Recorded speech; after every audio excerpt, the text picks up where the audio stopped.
Innal hamdalillah nahmaduhu wa nasta'inuhu wa nasta'di wa natubu ilaihi wa nastaghfiruh wa na'udzu billahi min shururi anfusina wa min sayyiati a'malina may yahdihillahu fala mudilla lahu wa man yudlil fala hadiya lahu. Asyhadu an la ilaha illallah wahdahu la syarika lahu wa asyhadu anna Muhammadan abduhu wa rasuluh. Wa sallallahu wa sallama ala habibina wa nabiyyina wa mustafa Muhammadin sallallahu alaihi wasallam wa ala alihi wa ashabihi wa man sara ala nahjihi ila yaumil qiyamah. Qala Allah Ta'ala fi kitabil karim, a'udzu billahi minasyaitonir rajim. Wasari'u ila maghfiratin min rabbikum wa jannatin 'arduha as-samawati wal ardh u'iddat lil muttaqin. Wa qala wa la takunu kallati naqarat ghuslan min ba'di quwwatin ankasa. Wa qala ar-rijalu qawwamuna 'ala an-nisa bima faddalallahu ba'dahum 'ala ba'd.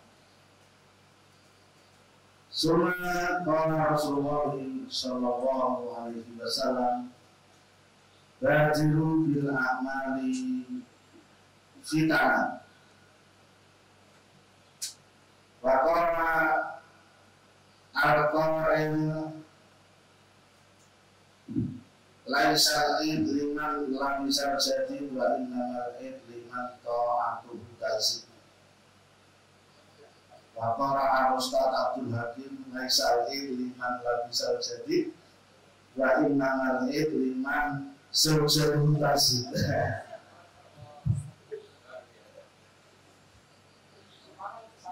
Iya.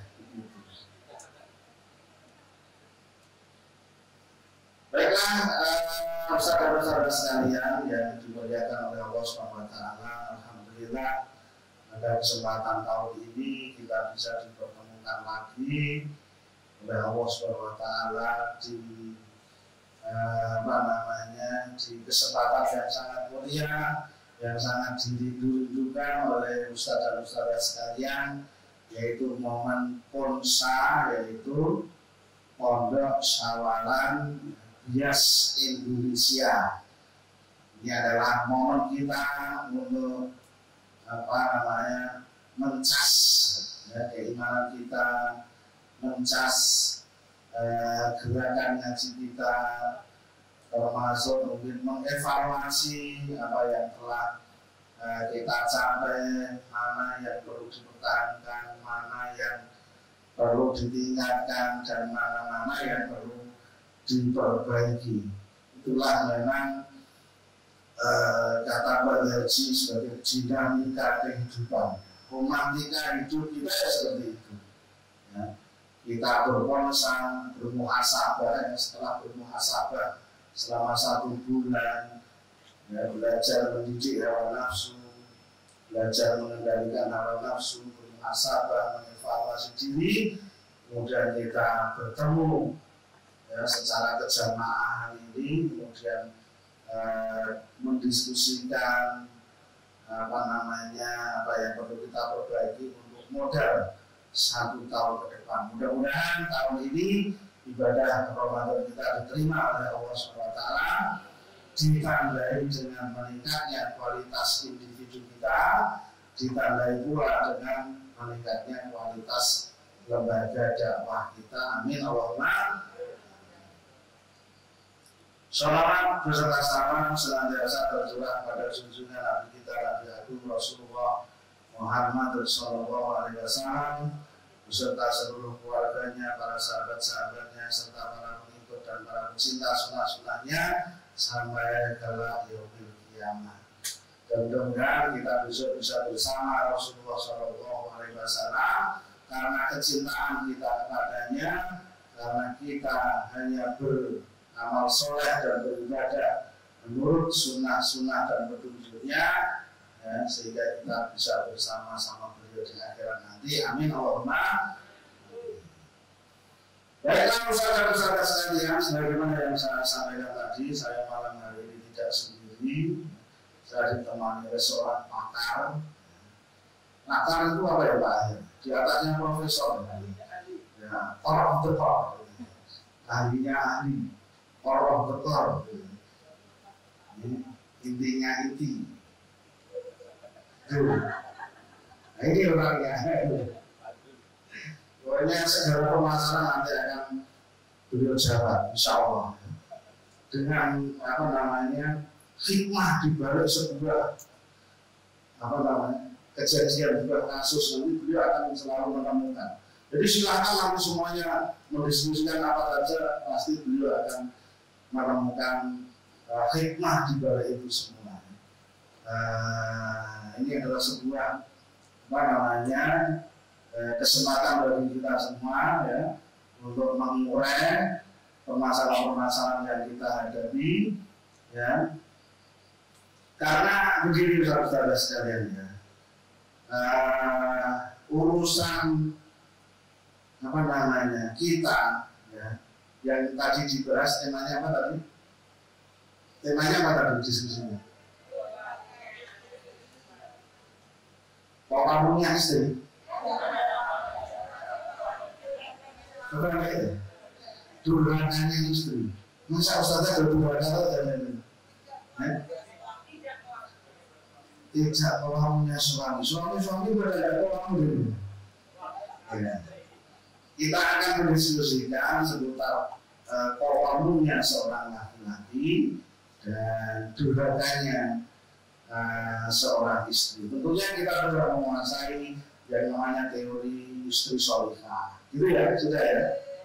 Teori apa namanya suami yang kawamu. Kita sudah tahu semua ya. Kita sudah tahu semua. Kalau begini hak suami apa, kewajiban istri apa. Sebenarnya ya hak istri apa, kewajiban suami apa, hak anak-anak apa yang harus kita penuhi. Itu secara teori barangkali sudah didiskusikan ya, dan sebenarnya ada masalah yang harus kita sadari di balik itu semua, bahwa kita ini apa namanya tidak hanya sekedar apa namanya mempertanyakan secara kognitif permasalahan-permasalahan tadi, tapi kita ini adalah lebih mensinkronisasi, kata Pak Agung, mensinkronisasi, mengorganisasi, sasi gitu. Ini kan ada dua lembaga. Lembaga yang pertama adalah lembaga yang paling dasar yang menentukan baik buruknya umat, yaitu yang bernama teori. Di dalam keluarga tadi ada masalah, ya, ada masalah kawamunya suami, ada masalah taatnya istri. Ya. Kalau suami kawamu, ya istri ya kontak gitu ya. Maksud bisa, aku turun lucu sebagai juga. Iya, mana aku belum kamu. Kalau suaminya kawamu, istrinya harus wanita, nah, atau bahasanya itu mutik. Ya. Kalau nggak mutik ya wanita, itu sama. Kemudian nanti ada permasalahan khusus, ya. Ada permasalahan lagi nanti seputar anak, hak, kewajiban antara keduanya. Ini harus disinkronisasi dengan lembaga berikutnya yang bernama adalah lembaga dakwah kita, yaitu lembaga sekolah di BIAS. Yang BMT ya lembaga apa namanya di BMT masing-masing. Yang di situ juga ada hak perusahaan, ada kewajiban. Kalau hak kewajiban berarti hak perusahaan berarti menjadi kewajiban. Nah ini iya pegawai-pegawainya itu. Nanti juga ada hak karyawan yang menjadi kewajiban perusahaan. Ini harus disinkronisasi. Lebih ke sana nanti barangkali diskusinya ya. Tidak usah nanti diskusi yang teori-teori. Kalau teori-teori itu ya sudah lewat lah. Kita ini kan sudah apa namanya intinya inti di dalam masalah. Lebih kepada sinkronisasi. Ya jangan sampai nanti di apa tuh di Kalau nggak sinkron apa namanya? Ya dibentur-bentur, ditabrak-tabrakan, jangan. Lebih cerdas kalau kita bisa mensinkronisasi antara lembaga keluarga berikut hak dan kewajiban organ-organnya dan juga dengan lembaga dakwah kita berikut dengan hak dan kewajiban masing-masing. Jadi nanti diskusinya lebih ke sana. Maka dari itu sekali lagi saya membawa seorang pakar. Ini adalah pakar. Kalau di Al-Kalam itu bagian itu saksinya itu mas-mas. Ini adalah pakar perkara pokoknya istri-istri yang bermasalah dengan suaminya. Ini pakarnya. Pokoknya asal ada pertanyaan live gitu ya. Pak, ini saya mau konsultasi live bisa nggak? Nah, silakan Pak Hakim. Nah, gitu. Karena kita hanya samina atau nah ini Ustaz Abdul Hakim Rahmatullah LC. LC itu Ladies of Karaoke. Nanti beliau akan menjawab dengan bukan menjawab dengan teori ya, beliau akan menjawab dengan hikmah. Tapi nanti mohon maaf nanti tetap saya batasi karena beliau ini remnya itu rem tromol masih kuno. Jadi kalau ngomong nggak ada kan. Jadi nanti hikmah di balik peristiwa nanti beliau yang akan menjelaskan. Ya, waktunya tapi saya batasi hanya 1 menit, mohon maaf ya. Nanti juga harus puas ya puas, penanya harus kalau beliau ada 1 menit. Itu pun dengan catatan boleh dipakai, boleh tidak. Rahasianya di situ, maka beliau sedih. Baik, ini ketuanya grup siapa ya?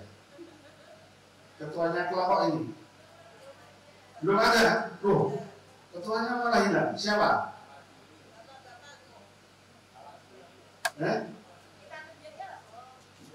Loh, enggak yang memandu diskusi-diskusi selama 2 hari di sini nih loh. Pak Khalid sama? Oh, cuma Pak Khalid saja. Begitu. Wah, saya tanya pada siapa?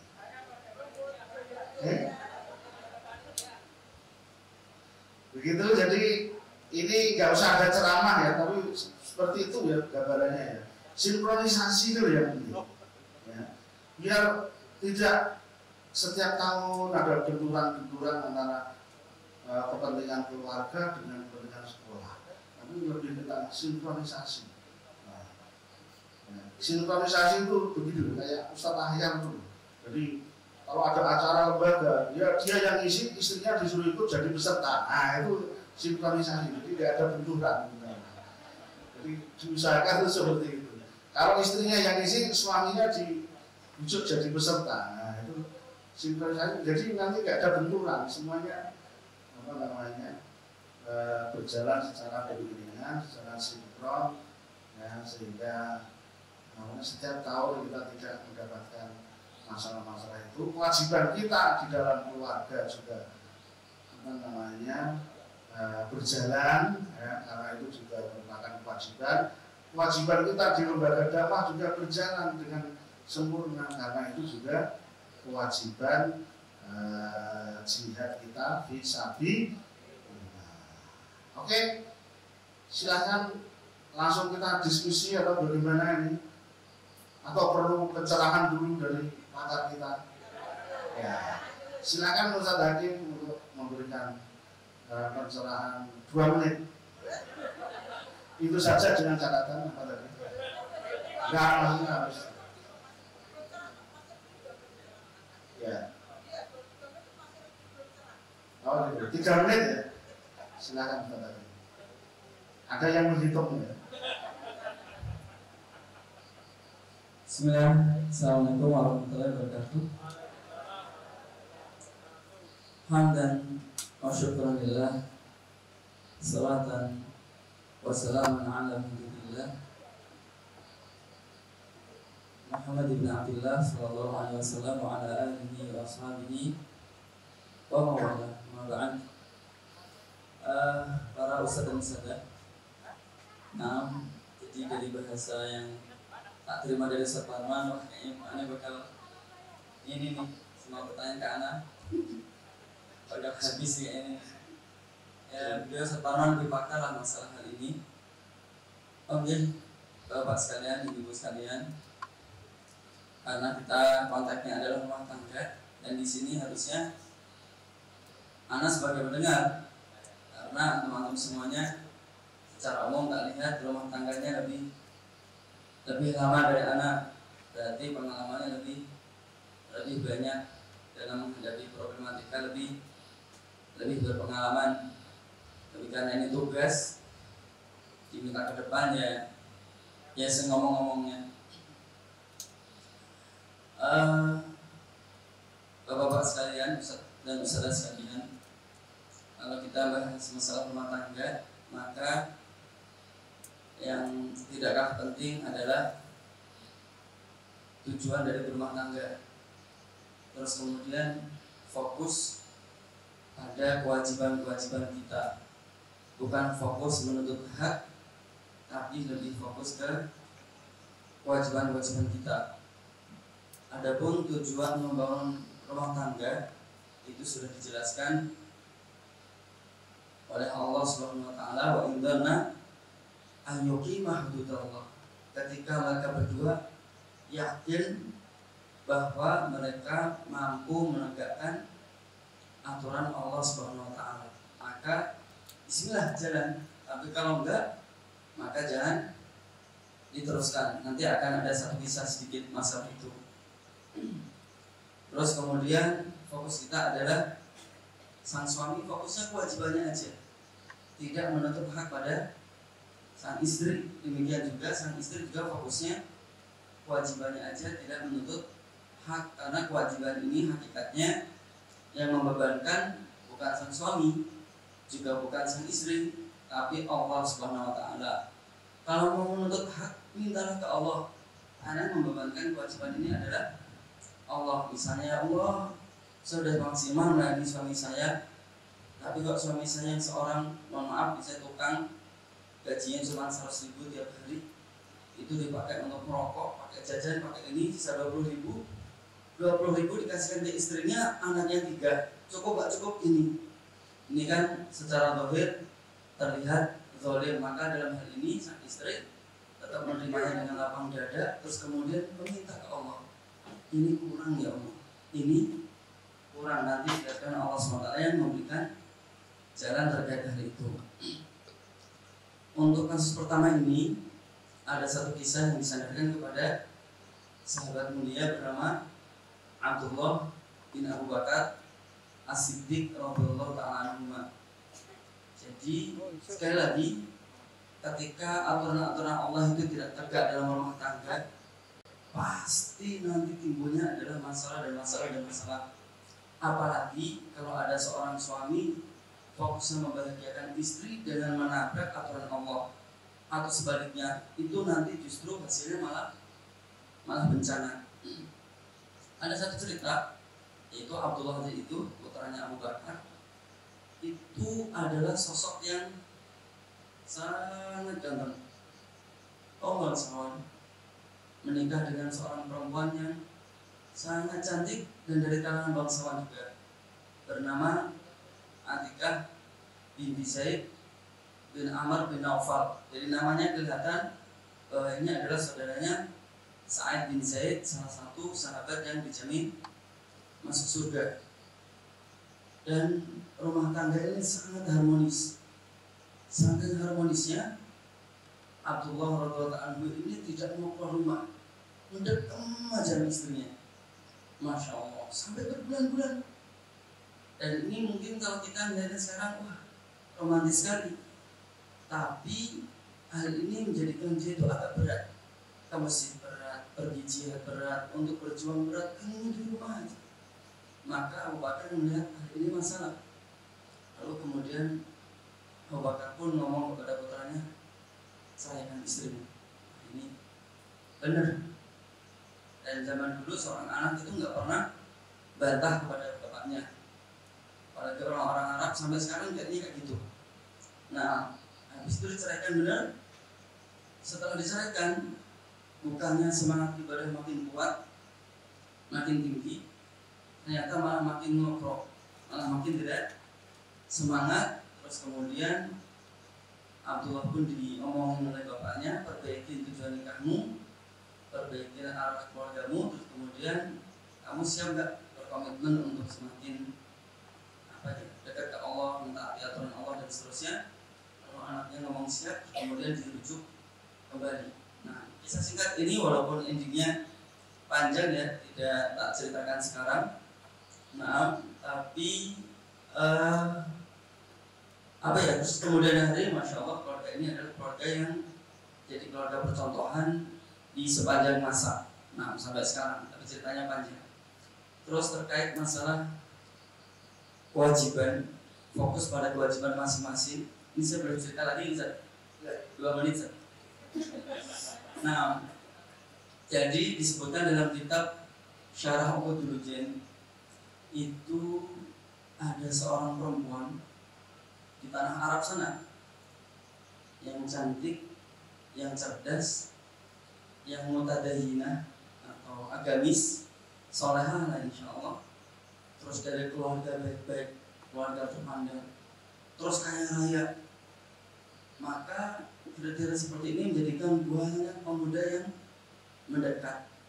Sampai ada salah satu pemuda yang dia si perempuan ini kemudian dia ngomong kepada pemuda tersebut, aku siap kamu nikahi dengan satu syarat.